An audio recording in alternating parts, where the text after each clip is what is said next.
welcome to Saturday's edition of Cracking the Cryptic. Oh, I'm feeling a bit croaky today. I hope I'm not getting ill. But one thing that will put me in a good mood, even if I am coming down with something, is a Fog of War Sudoku puzzle, and that is what we're going to be tackling today. And this is called First Advent Sunday Lake Tour by Sandra and Nala, Sandra and Nala must be the quintessential setters of Fog of War puzzles in the world today. Everybody loves these, and this comes from their advent calendar, which I have got. Where did I put that? Here. I don't know if you can. Yeah, I'll try and move it down slightly so you can see. And this is free to download. I'll put a link under the puzzle, and literally you can click on these days and you get a different puzzle for every day of Advent. And in fact, I believe that the overall puzzle there is also a puzzle. So let's click that one, 16th. What's the date today? I should have clicked the 9th, shouldn't I? You can see 555 people have had a go at that one, which is a smaller one with Christmas hats on it. It's just a beautiful, beautiful idea. But anyway, it's been suggested to us that we should have a go at this puzzle, because I think the Sunday puzzles from the Advent calendar are all 9x9 puzzles, and apparently this is rather wonderful. So this is going to be our job today. In fact, what was that? What was somebody telling me about Fog of War? Yeah, no, it was Mark who was telling me something about Fog of War. Our friend Chris, who is a crossword friend, but he does watch some of the videos. Chris, you might even be watching this video, because what Chris told Mark is that as far as the Sudoku is concerned, he only watches the Fog of War puzzles because he finds Sudoku, 9x9 Sudoku without fog, too overwhelming. There are too many places where he could start to look, and he's not au fait enough yet with variants, to be sure. But he says the reason he likes the Fog of War puzzles is because, well, here we're going to have to look in something around the white squares where there is no fog, so it becomes a much more discrete problem, and I get that. So it's no surprise that Fog of War has been such a success, I suppose, such a successful innovation in the world of Sudoku. Anyway, I'll read you the rules of this one in a moment or two's time. I've got a couple of things to mention first. In fact, very appropriately, I'm going to mention the Kickstarter, which only has 6 days to go, and this is to create the perfect puzzler's Christmas present, which is basically a novel. I think it's described officially as a novella, but Peter has been writing this now for weeks, and the novel, the story in the novel, is all linked together by Fog of War Sudokus by Sandra and Nala. In the deluxe edition, you also get the bonus puzzles, which are by setters like J. Dyer, Fistamafel, Chili. It was Analytical Ninja whose puzzle was released yesterday. I may have given away the name of the I said Math Pesto. Peter and I got our wires crossed, but we're well on our way to our 5th stretch goal, and when that arrives, you might be able to guess whose puzzle is going to be next. So it's going to be fantastic. It's going to be delivered in time for Christmas. I believe Peter's been writing it in a coffee shop he likes in LA, and he wants to know what your favourite types of pie are. So if you go over to the Kickstarter page, I'll try and remember to put a link on the screen, you can find out more about what's going on. So that's one thing to tell you about. The other thing, of course, is our December monthly reward over on Patreon, which has got all sorts of extra content as well at the moment. But we've got this 100 Sudoku pack of Snackdokus, 4x4 Sudokus. It is an absolute treat. Each puzzle only takes a minute or two, and if anything will teach you how to get more comfortable in the arena of variant Sudoku. I'm looking at you, Chris. Do try those puzzles, because they're just a great way to spend a few minutes every day, and you'll find that you can complete all 100, as hundreds and hundreds of you have already done. So definitely check that out if you haven't had a chance to look at it already. Also over on Patreon is my solve of a Totally Normal Cat puzzle, which is a much, much different beast. Totally Normal Cat is a different beast, and that puzzle that Totally Normal Cat created is also a different beast. So if you like longer videos, have a look at that. Now, a couple of birthdays today as well. Let me say happy birthday to Jimmy. who has turned 23 today. And I know this because your partner Charlie wrote to us and told us that you do the puzzles on the channel every day, Jimmy. Well done. And I hope you have a brilliant birthday today with, of course, cake. And next birthday is Jordan. And Jordan, I know you're getting cake. Jordan turns 38 today. And I know this because we got an email from Heather. And Heather says that you're getting triple chocolate cake today, Jordan. Lucky you. Lucky you. And, well, it sounds like it is going to be a brilliant birthday. And many happy returns. So that's the birthdays. Now, I think we just have to turn our attention to trying to solve the puzzle. Let's. I'm just going to click refresh because some Microsoft search thing. Oh no, it's disappeared. Okay, I don't have to click refresh anymore. These are the rules of the puzzle. We've got. It's the first Advent Sunday, and we want to go for a walk. Nala doesn't know where we plan to go yet, so it's a surprise for her, and she loves to explore her surroundings.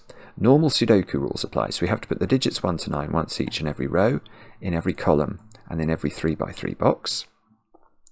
Digits in a cage must sum to the value in the top left corner of the cage. Digits may not repeat within their own cage, so those 3 squares sum to 8, those sum to 17. We don't know what that one sums to yet, we can't tell. Lake Tour Path. Help Nala find the path around the lake by following these rules. The path must be orthogonally connected. Let's just deal with what that means. An orthogonal connection is a connection across an edge. So these two cells are orthogonally connected. These two cells are not orthogonally connected. They only touch diagonally at a point. So we could make these two orthogonally connected by adding that one into the mix.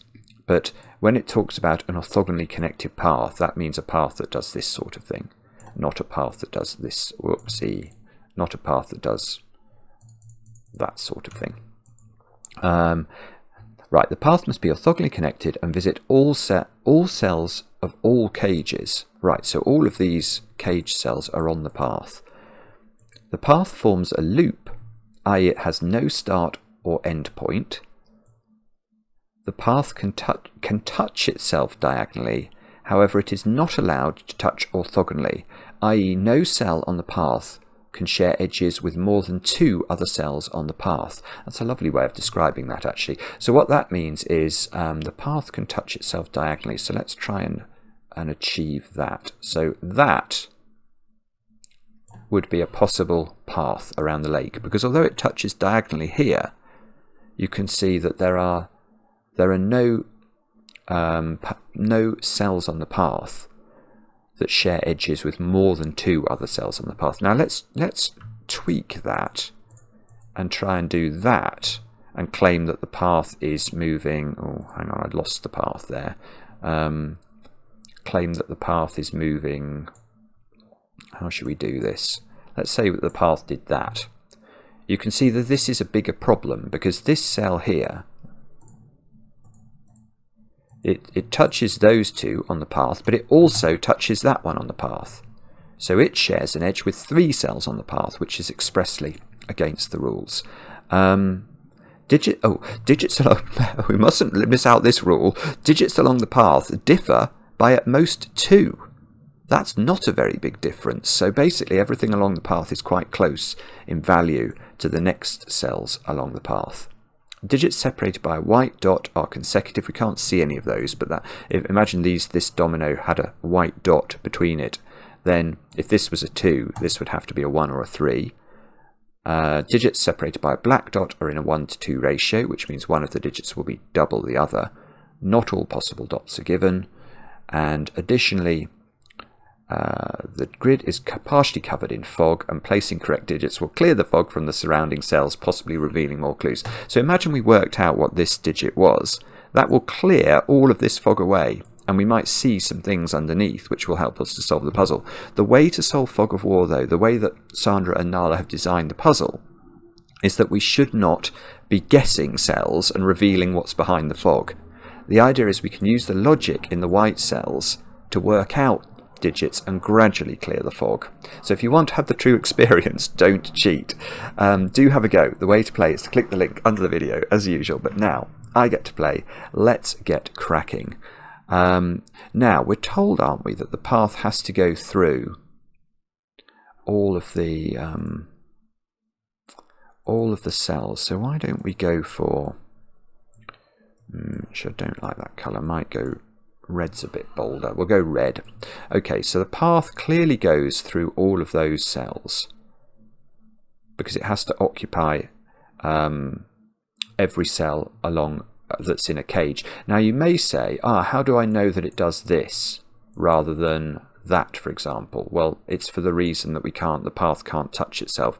If this connection was not true, and so this cell, we did something like that, but we know this cell has to be on the path, you can see that by getting to this cell here, I'm going to cause the path to touch itself orthogonally in a way that I'm expressly not allowed to do, because this cell here now shares an edge with 3 cells that are on the path, and that's not allowed. So I think we have to do that. We can do some numbers, look. Okay. Now, so this is an 8-9 pair to add up to 17. That's the only way to get there in 2 different Sudoku digits. And 8 and 9 are very close together, so we've got to remember this rule. Yes, okay. So let's think about the 8 cage. Now, there are 2 ways of making 3 different Sudoku digits add up to 8. 1, 3, 4 and 1, 2, 5. Well, if this was 1, 2, 5, which digit of 1 and 2 are we going to put the 5 next to? 1 and 2 are both at least 3 away from 5, so there can't be a 5 in there. That's not going to work. This must be 1, 3, 4. And here we've got to be careful actually with the 1 and the 4. Yeah, okay, so the middle digit is 3. Because if the middle digit is 1 or 4, it will touch the other of 1 and 4 in the cage, and that will lead to a naughty domino that mustn't exist in the puzzle. So, for example, if this was a 3, this will be a 1-4 pair, and they are 3 apart, and that expressly is against the rules. So this is going to be our first digit, a 3 in the middle of box 8, I think. Yes. Oh, what have we got there? Footprint. Is it a footprint or a strange golf course with a big lake? Oh, it's lakes. It's lakes, isn't it? Sorry, it's lakes. It's something to do with lakes. Lake tourpath. Yes. Okay. Right. So we can do that. What else can we do then? Right, I see. Okay, so we can do something with the path here. So here is a question. Can the path, as it's coming down column 3, can it turn this way? No, I think is the answer. Because this cell here has already connected with 2 cells on the path. So whichever cell we then went to with this loop end, here or here, we're going to cause this circled cell to touch at least 3 cells on the path, and it's not allowed to do that. So we've got to turn that way, and now we can't turn up, because this cell would then touch 3 on the path, so we've got to turn that, go there, which means we have to turn. Once we get into a corner, at least that's clear. Okay, and we're going to have to continue up again, because remember, this needs to continue. It's going to have to reach other parts of the grid. For example, this cell here, it's going to have to touch that at some point. So if we were to go here, the only way we can stop there being a problem is to close the loop.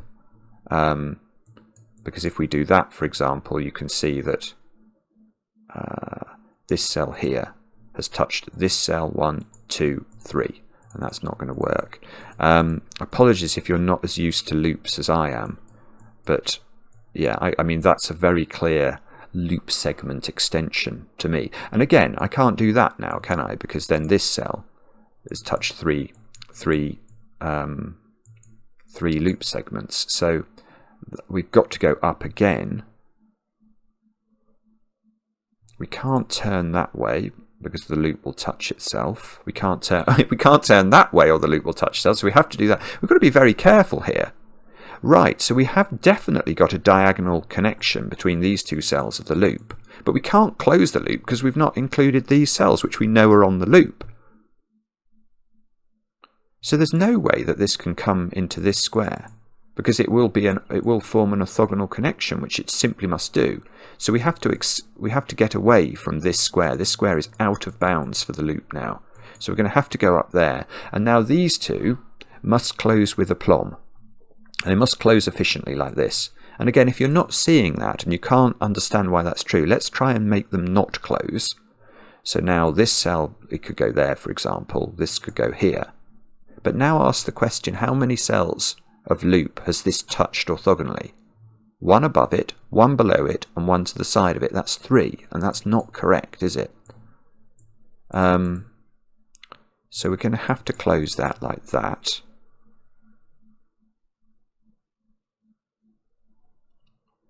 Can I see anything else? There's the emergence of more blue here. 1, 2. Yeah, I see. Right. I think the next place we might want to think is think about these two digits.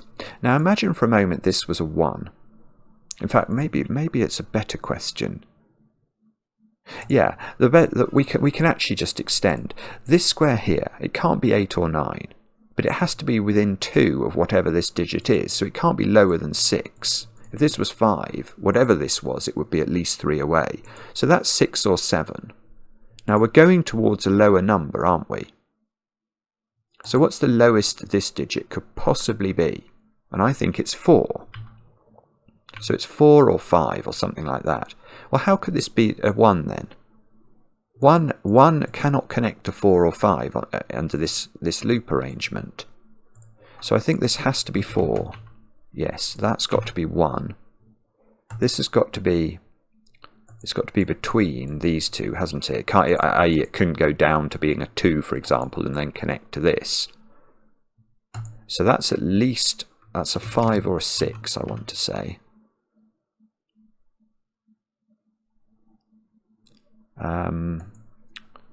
That digit, is that 6 or that's 6 or 7 as well, isn't it?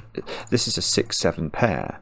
So in this box we've got a mighty quintuple on 1, 2, 3, 4 and 5. These can't be 1 or 3. These can't be 4.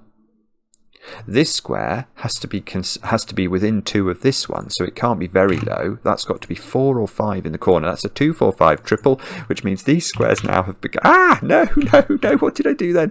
I wanted to make these a 1, 3 pair by Sudoku.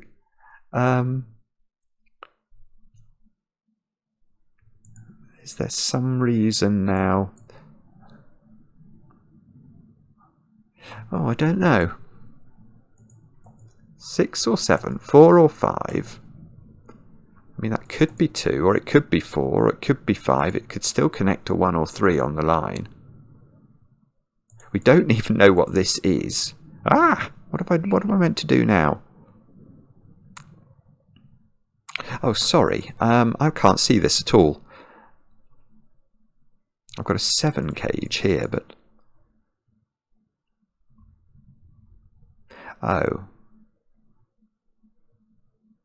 Oh, I see. Right. Okay, it's not over here actually. It's over here I think we're meant to look. Because what is the next digit on the loop? Now this cell here, I don't know where the loop's going yet, but I can see it can't go here because the loop will this cell will be touched by the loop, and that's not a good thing. So it's going here or here by orthogonal connection. Now we need a digit that is within 2 of the digit 1. So it's going to have to be either a 2 or a 3, but both of these squares see 3. So the next digit on the loop, we don't know where it is, but it's a 2 in one of those squares. Now, this 7 cage now, I was going to say it's quite difficult for it to become... I thought what we were going to be doing there is ruling out the 7 cage from being a 3-cell cage. Because if this is a 3-cell cage, it would have to be a 1, 2, 4 triple. That's the only way of making 7 in 3 different Sudoku digits. Now, if the cage did run along the bottom like this, if we could assume it was doing that, then either of these being 2 prevents that, because you couldn't put... this 2 sees that its own row, and this 2 sees those in its own box. But if it did wiggle like that, let me just have a quick check of the rules. It does say sums the value in the top left corner of the cage. So if this was the top cell of this cage, would that be the top left corner? I mean, it would be under normal killer rules, but maybe I'm not allowed to assume that. Oh, alright, here's another way of getting to that logic. I can disprove this as a cage. I can do it in a different way. If this is a 3-cell 7 cage, the only way it can have a 2 in it, which it would have to have, is if that 2 is here. That's the only way.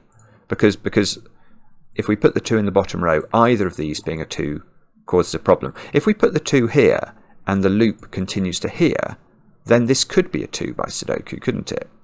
But this couldn't be a 1-4 pair, because 1 and 4 are 3 apart, not 2 apart, and that won't work. And they would be on the loop because this would be a cage. So we can disprove it a different way. We don't need to know the real minutiae around how killer cages or where killer cages numbers are positioned. So this is a 2-cell cage, and it. Oh, it's obvious. Yeah, it's a 2-cell cage. And both of its digits are on the loop by the rules. And those digits must only be 2 apart at maximum. So we can't use 2-5, we can't use 1-6, so it's a 3-4 pair. That's lovely, actually. That's really lovely. So that's a 3-4 pair. These are on the loop.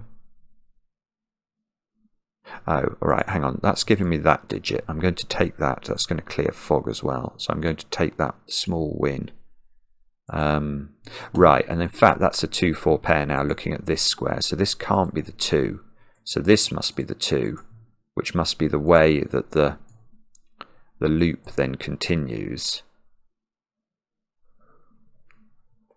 That can be 4, can't it? 4 is only 2 away from 2.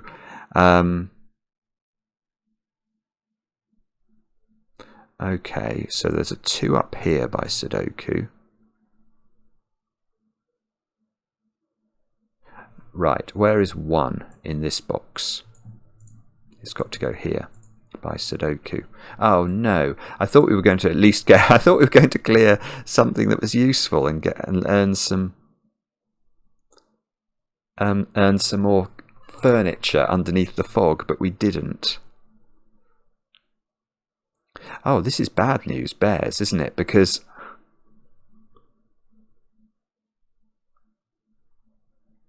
yeah. Oh no, it's not too bad. Right, I see where we go now. We go there, don't we? 2 and 5 would be too far apart, so we've got to go 4.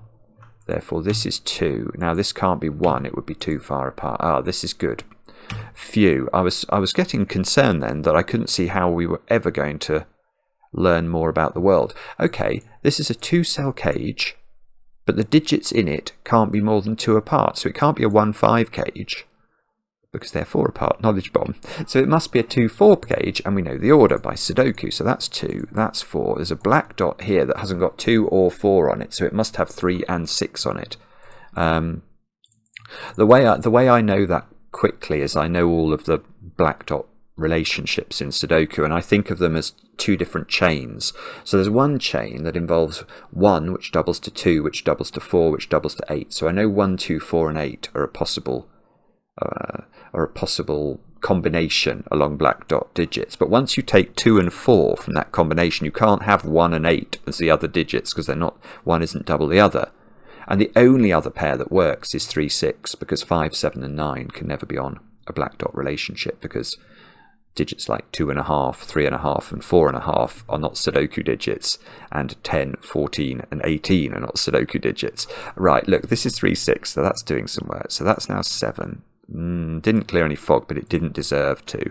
Right, this can't be 9 now, because 6 and 9 would be too far. This has been put together so cleverly. It's really clever, this.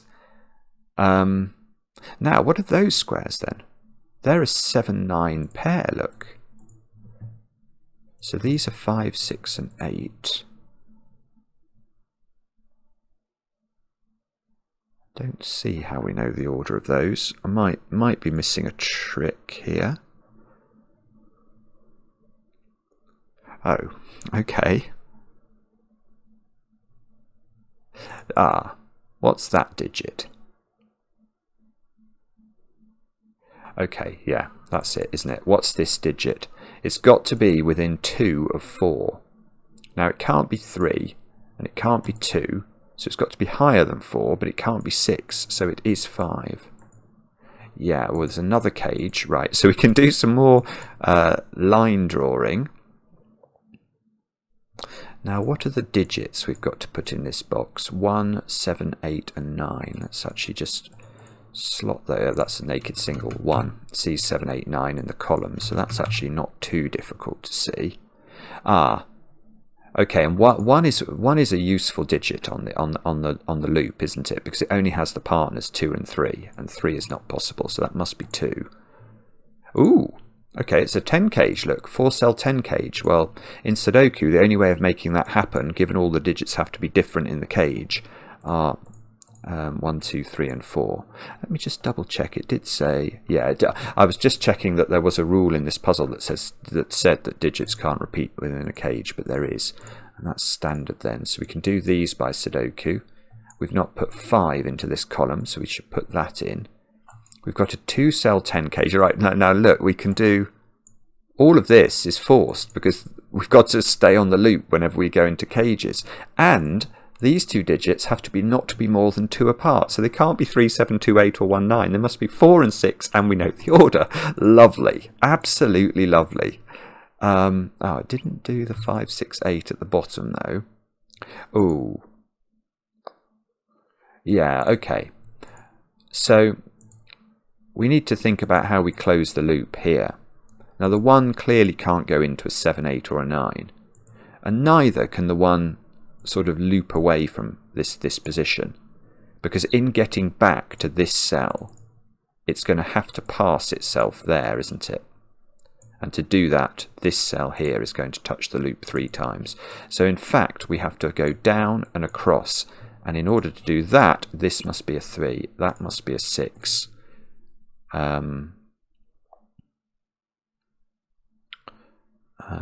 Okay. Can't quite see what we're doing. In the top left box there is a 6 in one of these squares.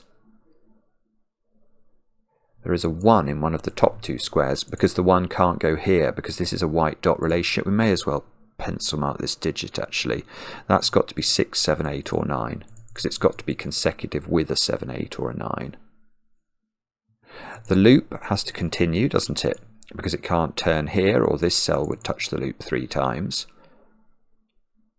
Ah, got something. Right, look at this white dot. Now, there is a beautiful trick you can do with white dots by thinking about a very facetious question, which is the nature of consecutive numbers. Now, in any consecutive pair of numbers, you will have to find an even digit and an odd digit. So let's ask the question, what is the even digit that can go on this white dot? This consecutive pair of digits. It can't be a 2, it can't be a 4, and it can't be a 6. Well, there's only one even digit left in Sudoku, and that is the digit 8. So we can say these squares are from they're from 7, 8, and 9, but there is definitely an 8, so that's definitely not an 8.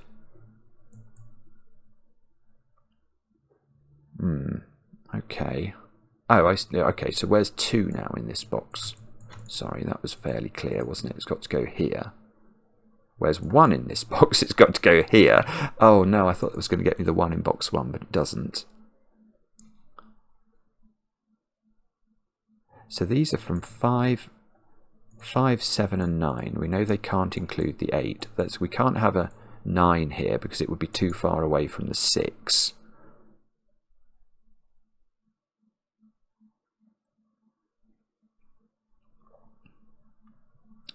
Okay, pause while I try and work out what to do now.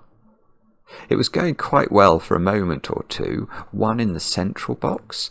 We are revealing the lake. Help Nala find the path around the lake. So am I allowed to assume that the path can't go there in the middle of the lake? I mean, knowing Nala and knowing the stories of Nala that Sandra tells, I wouldn't be at all surprised if Nala took a swim in the lake. I'm not going to assume it. I think that would be an assumption beyond. Oh, it's a 5 looking at that square. An assumption beyond the pale. Okay, so what have we got now? We must have an 8-9 pair here, so this must be a 5. That could be on the path. Ah, now hang on, look, we've got. Oh, look. Okay, we've got a 13 cage here. It's a domino cage, so the digits in it have to be at most 2 apart. And the 3 ways of making 13 in a domino are 4 and 9, more than 2 apart, 5 and 8, more than 2 apart, and 6 and 7, not more than 2 apart. So it must be a 6-7 pair. Somehow that's not actually resolved. But it's resolved in a different way, because this is on a black dot. I've already explained that 7 cannot be in a black dot relationship with another Sudoku digit, because 3.5 and 14 don't work. So that's going to have to be 6. This is good. 6, 7. We cleared some fog. That's not 6 in box 1 now. So that's 6, which is going to put a 1 in the corner. 6 is now not in this square, and this square is odd. Oh, in fact, look, it's a sequence as well. So we've got to go 6, 7, 8. That's the only way that's going to work. Not clearing any fog, but this is now a 9. This is a 7 by Sudoku. These squares are, I want to say, 3, 8, and 9. And there's an 8, 9 pair, so that's a 3.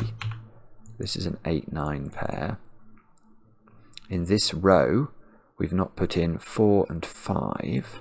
So let's put that in case that's helpful. And in this, oh, where's 1 in row 2? It's got to go there. So we get a puddle rather than a lake. This is an 8 or a 9. This is a 3. It's the only digit that can accompany 6 on a black dot. Ah, that's 3. That's 4 now at the bottom. Ah! Okay. Where's 3 in box 3? And the answer is there. That's 3 in the corner, that's 3 in the spotlight, losing its religion. Very nice. Always pleased to see a 3 in the corner. Right, so these squares are 2, 8, and 9. And, oh no, okay, so we can go this way. If this was an 8, Nala could sort of double back. What we can't do is go from the 6 to the 3. That would be too far apart, wouldn't it? 5 is not there.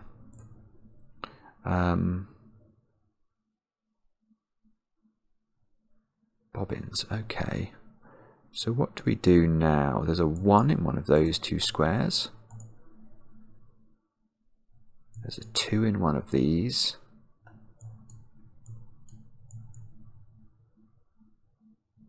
I don't know. I'm stuck. I'm stuck. We could... There's no problem with that being a 5 or a 6, is there? I don't think.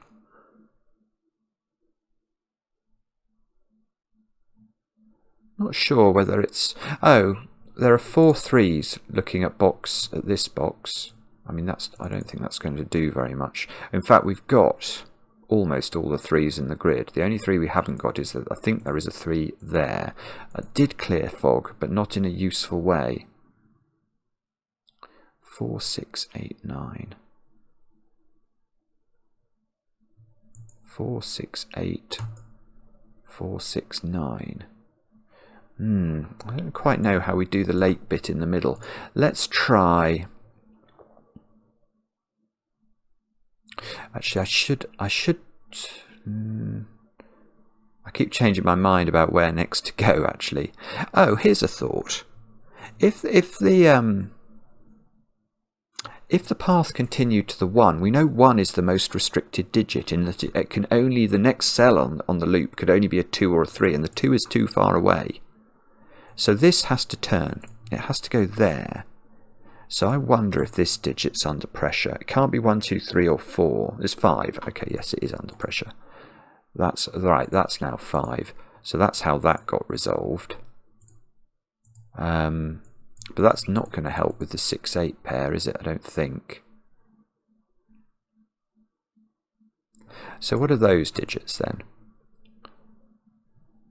Sixes, sevens, and eights. Oh, this right. That's naked. That's an 8. Right, and that's how the 8-6 gets resolved. I've been thinking about that and how that was going to all unwind itself, but it has unwound itself. What are these squares? Don't know. 4 and 9. Yes, we can. Oh no, not 4 and 9. We've already got 9. 4 and 6 then. No, I don't want it to be 4 and 6. I can't resolve 4 and 6. Bother. How do we do the 7, 9 down here? That's a 7. Right, we're going to have to work out what these digits are, I think. 2, 6, and 9. Let's put them all in and wonder about that. Well, that can't be 6. Oh, there's more Sudoku we can do up here. Maybe that's going to be the helper. Yeah, 5, 1, 1 by Sudoku. This is a 7, 8, 9 triple. No, I thought that was going to be useful, but no. And that's not 8 anymore. All of these digits are too close together for me to be able to rule out anything on the loop. That could be 6, couldn't it? So it could still absolutely go up. Or it could go here, and then the 7 could go into a 9, could go into an 8. Wow. Okay, let's have a look at 5, 7, and 9. Oh, that's a naked single in the middle of the grid. That's a 7. So that's 7. That's 9. That's therefore 5. Now where is 7 in row 6? It's got to go there. That was good. So we've... Oh, well, that's very good. Okay, so we've revealed a 14 cage, and the digits in that 14 cage can only be 2 apart. So 5 and 9 won't work, and there's only one other option, which is 8 and 6. So we can do 2 things. We can label this as path. That's got to be the 8 of the 8-6 pair, so that's got to be a 6. That's giving me a 9 at the top of the grid, a 2 here. Whoa, where's my keyboard gone? That's going to be an 8, that's going to be an 8, that's going to be a 9. That's going to be a 2, that's going to be a 9, that's going to be a 6, that's a 6, that's a 4, that's a 9. Okay, I think we're there, aren't we? It's just such a pleasure. These puzzles are always... Well, we're going to finish the grid, but then we're not going to have done the path. So we're going to... Right, so we've still got puzzle to do. We have to finish the path. Right, the 7 here can't go into a 1 or a 2, so it's got to go into the 5, which forces that to close. The 6 can't go into the 9, so it must go into the 4. Then it can't go into a 9, so it's got to go in the 5, which will go into the 4, which can't go into the 9, so it's got to go in the 6. It's got to go into the 7. Oh, now there's a choice, is there? No, we can't go this way because the 7 can't go into a 2, so we have to go up. And then we have to close, otherwise we're going to start messing about. So that is the circuitous path that Sandra and Nala took around the lake. There was Nala took no swims, and yeah, I'm just checking I have joined it all up. I think let's click tick. Yes. What a beautiful walk. Nala loves to play on frozen water. That's jolly dangerous. Today the lake wasn't frozen, so instead she took a quick swim. Where? I deny that. Does this dog have any sense of temperature? Solution looks great. 2,000 people have solved it. Good grief. Where is the path into the lake? That's definitely not shown. Anyway, that was great fun. It's a really good puzzle. Very different logic. We had to do loop building today to work out the digits, but it was all very. It felt like a very smooth process, and I enjoyed it very much. I hope you had a go. Let me know in the comments how you got on. I enjoy the comments, especially when they're kind, and we'll be back later with another edition of Cracking the Cryptic.